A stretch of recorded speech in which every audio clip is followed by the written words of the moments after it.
Hey guys, welcome back to my channel बंसो biology. दोस्तों, आज का जो ये वीडियो है इसमें मैं आपको असिस्टेंट प्रोफेसर से रिलेटेड जो वैकेंसीज आई है उनके बारे में बताने वाली हूँ। ये जो वैकेंसीज हैं ये आई है यूपीपीएससी से, that is Uttar Pradesh public service commission से। गवर्नमेंट जॉब है, ये असिस्टेंट प्रोफेसर की जॉब है। जो भी स्टूडेंट्स इसके लिए अप्लाई करना चाहते हैं 6 अक्टूबर तक अप्लाई कर सकते हैं। इसमें जो पे स्केल है वो आपका बहुत अच्छा है दोस्तों। इसमें जब आप व्यू एडवर्टीजमेंट पे क्लिक करोगे तो इस तरीके का पोर्टल ओपन हो जाएगा। आप इस नोटिफिकेशन को हिंदी में भी पढ़ सकते हो और आप इस नोटिफिकेशन को इंग्लिश में भी पढ़ सकते हो। वैकेंसी की अगर मैं बात करूं तो इन ऑल टोटल वैकेंसी जो है वो 1253 वैकेंसीज है। लेकिन इसमें जो हमारे मतलब बॉटनी और जूलॉजी वाले स्टूडेंट्स हैं उनके लिए आप देख सकते हो कितनी वैकेंसीज है, अलग अलग में है। टोटल बॉटनी में है 79, जूलॉजी में है 79। इसमें भी अलग अलग कैटेगरी के लिए, अनरिजर्व के लिए अलग नंबर है, एससी के लिए अलग, एसटी के लिए अलग, ओबीसी के लिए अलग, ईडब्ल्यूएस के लिए अलग, डीएफएफ के लिए अलग और वुमेन के लिए अलग।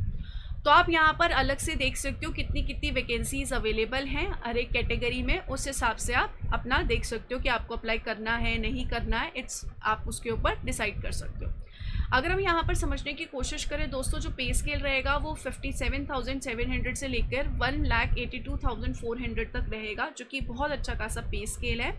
इसमें आपके 3 स्टेप्स होंगे। सबसे पहले आपका प्रीलिम्स एग्जाम होगा, फिर मेंस होगा और फिर इंटरव्यू होगा। जो प्रीलिम्स एग्जाम होगा वो तो सिर्फ क्वालिफाइंग है, उसके बाद मेन होगा, मेंस और इंटरव्यू। फीस जो है वो रहने वाली है दोस्तों 100 रुपये अनरिजर्व कैटेगरी के लिए, बस 25 प्रोसेसिंग फ़ीस होगी तो 125 हो गया। SC के लिए 65 होगी, PWD के लिए 25, एक्स सर्विसमैन के लिए 65। इस तरीके से आप यहाँ पर चेक कर सकते हो कि क्या क्या यहाँ पर रहने वाला है। अगर हम यहाँ पर समझने की कोशिश करें क्वालिफिकेशन में दोस्तों क्या क्या ये लोग मांग रहे हैं। सबसे पहले तो आपकी मास्टर्स डिग्री आपके पास होनी चाहिए विद 55 मार्क्स, 55% मार्क्स आपके पास होने चाहिए, या फिर आपके पास इक्विवेलेंट ग्रेड होने चाहिए। ठीक है, तो सबसे पहली चीज़ तो आपके पास ये होना चाहिए। दूसरी चीज़ आपके पास क्या होनी चाहिए, besides fulfilling the above qualification the candidate must have cleared national eligibility test conducted by the UGC और CSIR नेट और सिमिलर टेस्ट, या फिर कोई यूजीसी कोई सिमिलर टेस्ट कंडक्ट करवाता है तो आपका वो एग्ज़ाम क्लियर होना चाहिए।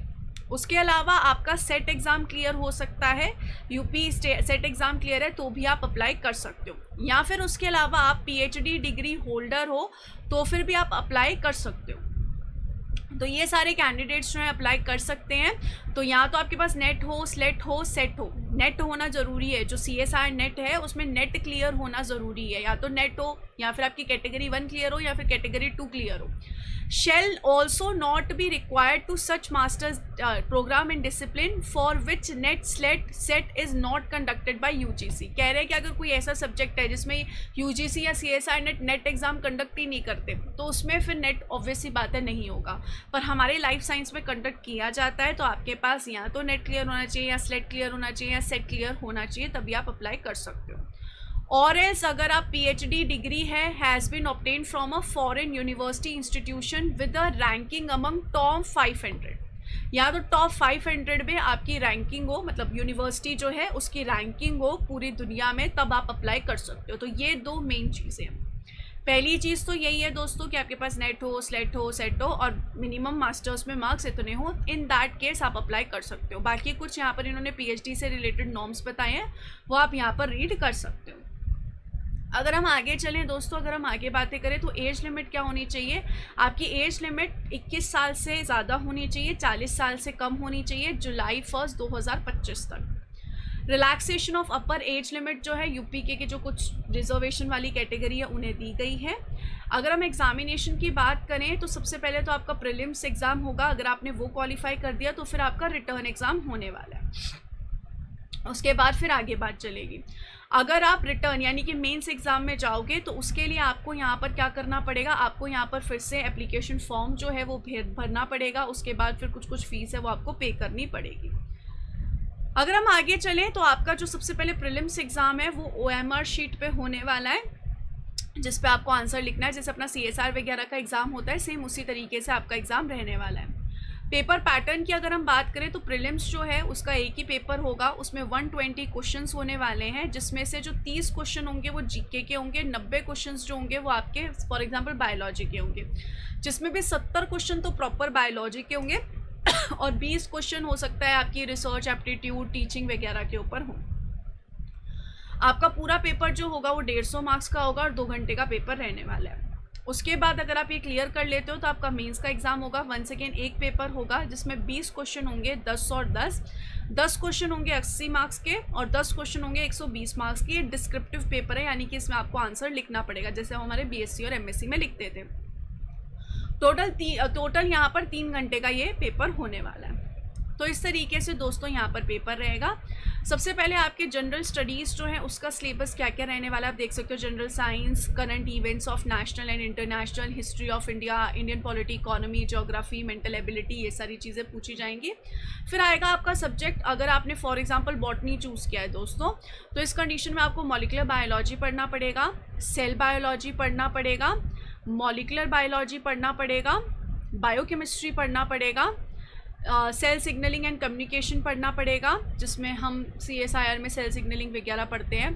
Plant physiology you have to cover, genetics you have to cover, diversity you have to cover, ecology you have to cover, evolution आपको कवर करना पड़ेगा और applied biology and methods in biology आपको cover करना पड़ेगा। मतलब सिलेबस अगर आप देखोगे ना तो सिलेबस पूरा इन्होंने CSIR वाला देख रखा है। हाँ, यहाँ पर इन्होंने एनिमल फिजियोलॉजी इंक्लूड नहीं किया बिकॉज एनिमल फिजियोलॉजी जो है इसका पार्ट नहीं होता है बॉटनी का। इन्होंने डेव बायो इंक्लूड नहीं किया because dev bio is once again जो है वो पार्ट नहीं होता है बॉटनी का। बाकी सारी चीज़ें इन्होंने वही की वही दे रखी है। तो अगर आप CSIR नेट आपका क्लियर है और आपने CSIR नेट दिया भी और अगर आप उसकी प्रिपरेशन कर भी रहे थे तो ऑब्वियस ही बात है कि आप आराम से इस एग्ज़ाम को दे सकते हो, आपको कोई दिक्कत होने वाली नहीं है। अगर हम जूलॉजी में जाएं, जूलॉजी वालों के लिए क्या सिलेबस रहने वाला है, क्योंकि इनका सिलेबस जो है वो बिल्कुल मैच करता है, ऐसा कोई डिफरेंस नहीं है। If we check the zoology वालों का, just a second my dear friends, इसमें हम सारे सब्जेक्ट्स का इन्होंने मेंशन कर रखा है, फिजिक्स, केमिस्ट्री, सबका इन्होंने मेंशन कर रखा है जिस चीज़ की भी वैकेंसीज आई है। जूलॉजी वालों के लिए अगर हम बात करें, इन्होंने एनिमल डाइवर्सिटी दिया हुआ है। जूलॉजी वालों को स्पेशली एनिमल डाइवर्सिटी काफ़ी पढ़ना है, इवोल्यूशन पढ़ना है, इकोलॉजी पढ़ना है, उनके लिए एंटोमोलॉजी, फिशरीज़ पढ़ना है। तो ये सारी चीज़ें जो हैं काफ़ी डेप्थ में इन्हें पढ़नी पड़ेगी। और अगर हम यहाँ पर देखें एंटोमोलॉजी, फिशरीज़ हम इतना नहीं पढ़ते हैं CSIR की प्रिपरेशन के लिए, बाकी सारी चीज़ें तो पढ़ी जाती है बट ये भी पढ़ना है। डेव बायो हम CSIR में कवर करते हैं, इसके अलावा सेल बायोलॉजी, बायोकेमिस्ट्री भी कवर करते हैं, साइटोजेनेटिक्स, बायोस्टैटिस्टिक्स भी हम पढ़ते ही हैं CSIR में। एनिमल फिजियोलॉजी से पढ़ते हैं, एंडोक्राइनोलॉजी, टॉक्सिकोलॉजी एंड इम्यूनोलॉजी पढ़ी जाती है। टॉक्सिकोलॉजी जो है वो हम इतना नहीं पढ़ते हैं। इसके अलावा modern techniques and molecular biology ये भी हम पढ़ते हैं। तो बॉटनी का तो सारा ही सिलेबस हमारे साथ लगभग मैच कर रहा है। जूलॉजी में कुछ चीज़ें हैं जो आपको एक्स्ट्रा पढ़नी है, लेकिन मैक्सिमम जो चीज़ें हैं वो सेम है जैसे कि CSIR के। तो अगर आप CSIR की तैयारी कर रहे हो और उसके साथ अगर आप तैयारी करोगे तो हो जाएगा, आपको इतनी कोई दिक्कत नहीं आएगी। तो इस तरीके से दोस्तों ये हमारा नोटिफिकेशन आ रखा है, आप देख सकते हो। अगर आप चाहते हो डेफिनेटली, अगर आपने CSIR क्लियर किया है, अगर आपने ऐसे एग्ज़ाम्स क्लियर किया है तो आपको ये एग्ज़ाम देना चाहिए। आपको कोई डिफ़िकल्टी नहीं होगी इस एग्ज़ाम को करने में, क्रैक करने में आपको कोई दिक्कत नहीं होगी, आप आराम से कर सकते हो। अगर आपको अच्छे से सब्जेक्ट की क्लैरिटी है तो आपको ज़रूर भरना चाहिए फॉर्म, बहुत अच्छी अपॉर्चुनिटी है। और अगर आप दोस्तों मेरे साथ CSIR के लिए पढ़ना चाहते हैं तो आप दिसंबर के लिए अगर पढ़ना चाहते हो तो आप एंजाइम लाइव बैच ज्वाइन कर सकते हैं, रिकॉर्डेड बैच ज्वाइन कर सकते हैं। और अगर आप ऐसे हैं जो CSIR नेट जून 2026 के लिए प्रिपेयर कर रहे हैं तो हमारा 25 सितंबर से बैच शुरू हो रहा है, mRNA बैच, आप उसे ज्वाइन कर सकते हैं। इसके अलावा अगर आप गेट की तैयारी कर रहे हैं दोस्तों, या फिर IIT JAM, DBT, MSc entrance, किसी भी एग्ज़ाम की अगर आप तैयारी कर रहे हो तो आप बंसल बायोलॉजी के साथ जुड़ सकते हो। Wish you all the very best guys, take care of yourself, bye bye.